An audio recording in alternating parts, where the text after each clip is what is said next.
नमस्कार दोस्तों। तो आइए आज हम बात करेंगे धातुओं के भौतिक गुण के बारे में। जैसा कि इसके पहले वीडियो में हमने समझा धातुओं के भौतिक गुण, धात्विक चमक या विद्युत एवं ऊष्मीय चालकता के बारे में, तो इस वीडियो में हम समझेंगे यानी जैसे कि धातुओं के भौतिक गुण, आघात वर्धनता के बारे में, और पढ़ेंगे तन्यता के बारे में, इसके अलावा कठोरता के बारे में और गलनांक व क्वथनांक के बारे में इस वीडियो में समझेंगे कि ये आखिर धातुओं के भौतिक गुण क्या होते हैं। तो जैसा कि ये बहुत ही इंपॉर्टेंट ये सभी हेड गए हैं, ये भौतिक गुण बहुत ही इंपॉर्टेंट है, एग्जाम्स में 2 या 4 नंबर में पूछे भी बहुत ज़्यादा जाते हैं। तो आइए बात करते हैं सबसे पहले आघात वर्धनता के बारे में, यानी जिसको बोलते हैं मॉलेबिलिटी।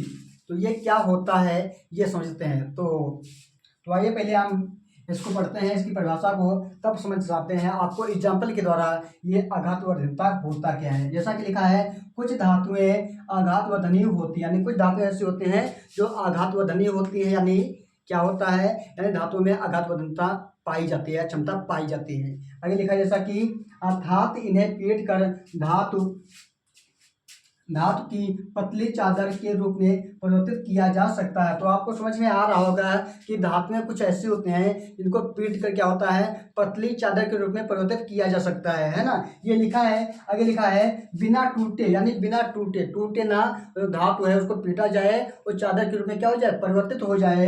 आगे लिखा है धातुओं के चादर के रूप में परिवर्तित होने की क्षमता के गुण को आघात वर्धनता कहते हैं। यानी क्या होता है, जो धातु होते हैं धातु को कूट कर यानी पीट कर क्या होता है उसको चादर के रूप में परिवर्तित किया जाता है। तो जो ये जो गुण होता है उसी को बोलते हैं आघात वर्धनता बोलते हैं। आगे जैसा कि लिखा है इसी को बोलते हैं यानी और धातु टूटे ना। तो आपने देखा होगा कि गांव शहरों या बाजारों में जो लोहार होते हैं, लोहार जो होते हैं लोहे को पीट कर उससे फावड़ा बनाते हैं या खुरपी बनाते हैं या इसके अलावा तवा बनाते हैं, अनेक प्रकार के बर्तन बनाते हैं। तो ये क्या होता है, इसमें जो लोहा होता है लोहा में कौन सी क्षमता पाई जाती है, आघात वर्धनता क्षमता पाई जाती है। इसी के कारण क्या होता है, ये धातु जो होते हैं इसको कूट के यानी पीट कर क्या चादर के रूप में परिवर्तित किया जा सकता है। तो ये क्या इसके एग्जाम्पल हैं, जैसे कि आप देख सकते हैं यहाँ पे एग्जाम्पल में उदाहरण समझेंगे, चांदी सोना ये जो होते हैं अत्यधिक आघात वर्धनीय धातुएं हैं। मतलब चांदी सोना में बहुत ज़्यादा आघात वर्धनीय क्षमता पाई जाती है। आपने देखा होगा कि 1 ग्राम या 10 ग्राम चांदी सोने से कितना बड़ा आभूषण बनाया जा सकता है, कितना चौड़ा बनाया जा सकता है। आपने देखा होगा कि यानी जो हार होता है, यानी हार जो होता है, हार में यानी 1 तोला का हार होता है जिसमें 10 ग्राम सोना लगा होता है। इसको पीट के सोना जो होते हैं कितना चौड़ा बना देते हैं, यानी बहुत ज़्यादा चौड़ा बना देते हैं। तो इस प्रकार से आप समझ रहे होंगे कि यानी धातु कुछ ऐसे होते हैं जिसमें आघात वर्धनता क्षमता पाई जाती है, जिसको कूट के यानी पीट कर क्या उनको चादर में परिवर्तित किया जा सकता है। ये ज़्यादा क्षमता किसमें होती है, जैसे कि इसमें होती है चांदी सोना में अत्यधिक पाई जाती है, इसके अलावा लोहा में भी पाई जाती है। आगे लिखा है जैसे कि सोना पीट कर, सोना जो है इसको पीटोगे अगर तो पीट के यानी पीटोगे अगर तो क्या होता है, लिखा है यहाँ पे 0.001 मिमी व्यास, यानी 0.001 मिमी पतला किया जा सकता है किसको, सोना को, किसको, सोने को। यानी इसको अगर पीट के महीन करोगे इतनी पतली चादर बन सकती है सोने से। तो आपको समझ में आ रहा होगा। तो लिखा है एल्युमिनियम तथा कॉपर, लिखा है आघात वर्धनीय धातुएं हैं, यानी एल्युमिनियम भी कॉपर ये दोनों क्या है, ये भी आघात वर्धनीय धातुएं होती हैं। इनको भी कूट के पीट कर क्या मतलब बहुत महीन चादर बनाई जा सकती है। किनको जैसे कि क्या लिखा है, यानी कॉपर की और एल्युमिनियम की। ठीक है, आपको समझ में आ रहा होगा। तो आप जैसे कि आप देख रहे हैं यहाँ पे लिखा है इसी गुण के कारण एल्युमिनियम पत्रकों का प्रयोग डिब्बा बंद खाद्य पदार्थ, यानी डिब्बा बंद खाद्य पदार्थ क्या होता है, यानी ऐसे खाद्य पदार्थ जो डिब्बे के अंदर बंद होते हैं उनको यानी डिब्बे को बंद करने के लिए यानी क्या होता है, जो एल्युमिनियम होता है एल्युमिनियम की क्या होती है, यानी पतली सी चादर बना करके उसको ढका जाता है। जैसे कि आप देख सकते हैं यहाँ लिखा है, आगे देख लेते हैं। लिखा है जैसे कि जिसमें होता है बिस्किट, चॉकलेट, दवाइयों और लिखा सिगरेट आदि के पैकिंग में किया जाता है। आप देख रहे हैं कि जो टेबलेट होते हैं, दवाइयाँ होती हैं, दवाइयों की जब उसको टेबलेट उसमें जो होते हैं उसको निकालते हैं तो देखो उसमें क्या होता है, एल्युमिनियम, उसमें जो पन्नी होती है एल्युमिनियम की पन्नी होती है। या देखो चॉकलेट की जो पन्नी होती है उसमें भी जब फाड़ते हैं तो वहाँ पे क्या होता है, एल्युमिनियम लगा होता है। या डिब्बा कोई होता है, जैसे अचार का डिब्बा हो गया या बिस्किट के डिब्बे हो गए, इसमें जब खोलते हैं तो देखो अगर ढक्कन होती है, ढक्कन को नीचे क्या होते हैं, एक पन्नी भी लगी होती है, वो जो क्या होती है यानी एल्युमिनियम की पन्नी होती है। इतनी महीन पन्नी बनाई जा सकती है। तो इनका भी उपयोग यानी पैकिंग करने में भी किया जाता है, किसका, एल्युमिनियम का। तो ये क्यों किया जाता है, क्योंकि इसमें कौन सी क्षमता होती है, आघात वधनी क्षमता पाई जाती है। तो आपको समझ में आ रहा होगा, ये आघात का मतलब ही होता है, आघात मतलब किसी को घात पहुंचाना, यानी किसी व्यक्ति को कूट के पीट करके क्या चदर बनाई जा सकती है, ऐसा बिल्कुल नहीं है। मतलब यानी धातुओं को जब कूट पीट के उनकी चादर बनाई जाती है तो उससे ही बोलते हैं आघात वधनता। ठीक है, तो ये है। तो आइए आप समझते हैं, जैसे कि अपवाद है जिंक तथा मरकरी, जिंक और मरकरी है, इसको अगर आप कूटोगे तो इनसे चादर नहीं बनेगी, ये अपवाद है। ये हाँ धातुएं, पर इनसे चादर नहीं बन सकती। अगर मरकरी को कूट पीट दोगे तो क्या हो जाएगी, फूट जाएगी, अलग अलग हो जाएगी। और क्या, जिंक को भी अगर पीटोगे तो क्या हो जाता है, ये भी अलग अलग हो जाएगी, टूट जाएगी, इससे चादर नहीं बन सकती। ये क्या अपवाद है इसमें। तो आगे देख लेते हैं अब हम तन्यता के बारे में, जिसको बोलते हैं डक्टिलिटी बोलते हैं। ये क्या होता है, तन्यता मतलब होता है तन्य हो जाए, कोई धातु अगर खींच दे तो वो तन्य हो जाए, तो उसे बोलते हैं तन्यता। जैसे कि लिखा है यहाँ पे, आप देख रहे हैं, लिखा है कुछ धातुएं सामान्यतया तन्य होती हैं, यानी कुछ धातुएं ऐसे होते हैं जो तन्य होते हैं। जैसे कि लिखा है, आप यहाँ पे देख सकते हो, लिखा है अर्थात इन्हें खींच कर पतले तार के रूप में परिवर्तित किया जा सकता है। यानी कुछ धातु ऐसे होते हैं जिनको खींचकर पतले तार के रूप में परिवर्तित किया जा सकता है। तो इस गुण को ही लिखा है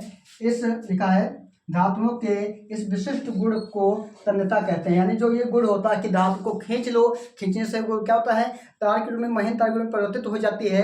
तो इस गुण को ही क्या बोलते हैं, तन्यता कहते हैं। यानी धातुएं कुछ ऐसी होती हैं, इसको गर्म कर लो पहले, जब गर्म करोगे तो उसको खींचोगे घर तो क्या होते हैं, यानी महीन तार के रूप में परिवर्तित हो जाती है। तो इस गुण को ही बोलते हैं क्या, तन्यता कहते हैं। ठीक है, तो आपको समझ में आया होगा। जैसे कि लिखा है यहाँ पे एग्जाम्पल में, लिखा है 1 ग्राम सोने से कितनी, 1 ग्राम सोने से 2 किलोमीटर, लिखा है 2 किलोमीटर लंबी महीन तार खींची जा सकती है। यानी 1 ग्राम सोने से बताइए कि 2 किलोमीटर लंबी तार खींची जा सकती है। तो आप कुछ सोच सकते हो कि इससे ही बोलते हैं तन्यता। यानी कोई धातु है, धातु को क्या किया जाता है, खींच कर बहुत महीन लंबी तार जब खींची जा सकती है तो इसी गुण को बोलते हैं तन्यता। तो ये इसमें क्रिया होती है। इसके अलावा जो होता है, इसके अलावा जो चांदी होती है, चांदी में भी ये क्षमता पाई जाती है। चांदी जो होती है, चांदी में अगर चांदी को लोगे तो इसमें क्या होता है, 0.008 मिमी व्यास की तार खींची जा सकती है। यानी चांदी को लोगे, चांदी से यानी 0.008 मिमी व्यास महीन तार खींची जा सकती है इसकी। और इसके अलावा जो होता है टंगस्टन, जैसे होता है टंगस्टन जो होता है यानी डब्लू, इससे क्या होते हैं, अगर इसकी बात की जाए तो इससे आप क्या कर सकते हो, इतनी महीन तार खींच सकते हो, इतनी महीन कि वो अदृश्य हो जाएगी, आपको दिखाई भी नहीं देगी, इतनी महीन इस टंगस्टन से यानी प्लेटिनम टंगस्टन से तार खींच सकते हो।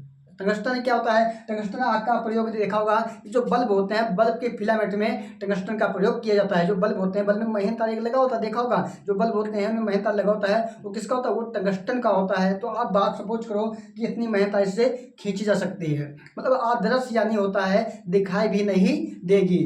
तो ये होता है। तो आपने इसको समझा। जैसे कि अपवाद इसमें है, लिखा है जिंक और मरकरी गैलियम, ये अपवाद है। यानी इसको अगर खींचोगे, जैसे जिंक को खींचोगे, मरकरी को खींचोगे, गैलियम को खींचोगे, तो ये क्या है, इससे तार लंबी नहीं खींची जा सकती, महीन तार नहीं खींची जा सकती, टूट जाएंगी, इसमें तन्यता का गुण नहीं पाया जाता है, ये अपवाद है। तो अब बात कर लेते हैं हम कठोरता के बारे में, यानी हार्डनेस के बारे में। जैसा कि लिखा है यहाँ पे, साधारण ताप पर अधिकांश धातुएं कठोर होते हैं। यानी कोई भी धातु होगी तो साधारण ताप है तो क्या होते हैं, कठोर होती हैं। आप समझ रहे हो कि कठोर होती हैं, तो कठोर होती है पक्का, आपने देखा होगा, सच में होता है ऐसा है कि धातु में अगर मान लो कोई लोहा है, कोई चांदी है, कोई सोना है, अगर कहीं पड़ा है, घर में रखा है या बाहर रखा है, तो क्या ये क्या गल जाएगा, ये कठोर ही होगा, ये कठोर होते हैं। और मान लो इसको गर्म किया जाएगा, बहुत ताप इसको दिया जाएगा, तो ये क्या ये क्या होते हैं, पिघल जाते हैं, गल जाते हैं, यानी क्या है, द्रव अवस्था में हो जाते हैं। तो मतलब साधारण ताप पर धातु जो होते हैं कठोर होते हैं, और जब इनको ताप दिया जाता है, बहुत अधिक ताप दिया जाता है, तो ये क्या होते हैं, मुलायम या कोमल हो जाती हैं।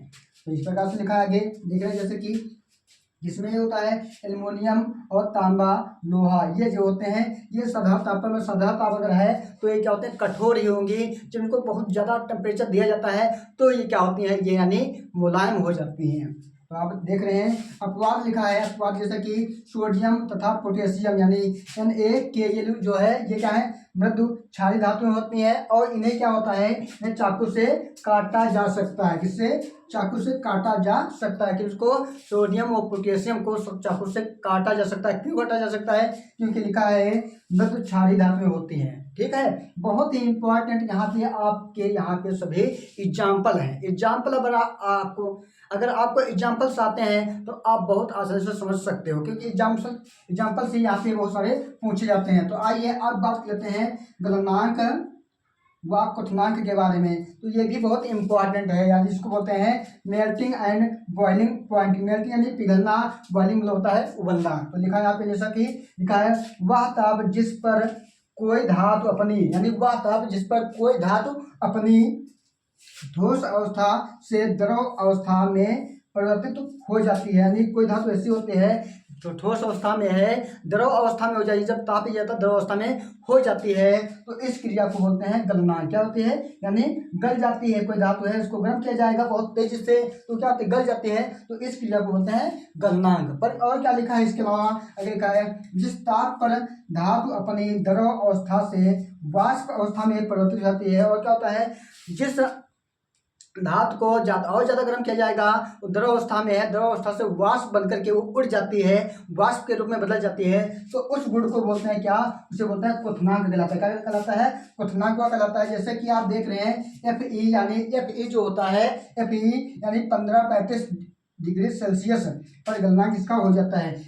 अगर आपको यानी लोहा को यानी पिघलाना है, गलनांक इसका करना है, तो आपको टेम्परेचर कितना देना होगा, यानी आपको टेम्परेचर देना होगा 15-35 डिग्री सेल्सियस दिया जाएगा, तभी इसका क्या होगा, गलनांक होगा। और बात करते हैं जैसे कि Cu जो होता है, Cu ये जो होता है, इसको आपको टेम्परेचर देना है, यानी 1000 लिखा है 1038 डिग्री सेल्सियस दिया जाएगा टेम्परेचर, तभी क्या होगा, इसका गलनांक होगा। पर इसके अलावा बहुत ऐसे धातुएं होते हैं जो कम ताप पर भी क्या होते हैं, गलनांक हो जाता है। ठीक है, तो इस प्रकार से ये सब यहाँ पे आपको चारों हेडिकों के बारे में हमने समझाया।